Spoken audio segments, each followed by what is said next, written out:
आज केलं शेंग पावटा रस्सा भाजी अशी करून बघा, एकदम भारी लागतं। एक पॅन कुकर घेतलं, त्याच्यात घातलं आहे तेल, फोडणीत घातलं आहे कढीपत्ता आणि हिंग जरा जास्त घाला, कारण पावटं आपण वापरतो म्हणा, पोटाक फुगारू मारणार नाही।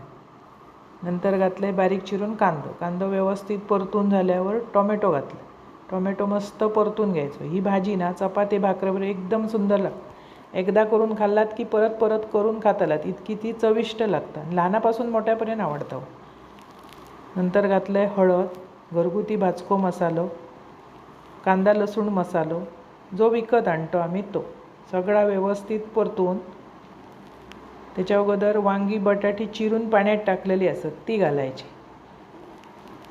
पहिलं घातलं आहे वांग्या, नंतर घातलं आहे बटाटी, नंतर भिजवलेलो पावटो रात्री भिजत ठेवलं होतं, सकाळी मस्त भिजान येतं। चवीपुरता मीठ, किंचितसो गूळ आणि शेवग्याच्यो शेंग्यो शेवट घालायच्यो, वरट ठेवायचो। जरा धगधगीत पाणी घालायचं आणि 2 शिट्यो काढून घ्यायच्यो। मस्त सगळं शिजान येतं, इतकी सुंदर भाजी लागताना चपाती भाकरीवर तर एकदम सुंदर। वाटीभर खावची आणि लहानापासून मोठ्यापर्यंत ही सगळ्यांक आवडतं। मस्त गलगलीत वांगे बटाटो शिजान इल्लो असं। एकदा ती ढवळायची, नंतर त्याका 1 चमचो कांद्या खोबऱ्याचं भाजक्या वाटप लावायचं, जे मिळान भाजी येतं, इतको सुगंध भारी येता शेवग्याची शेंग आणि पावटे घातल्यामुळे।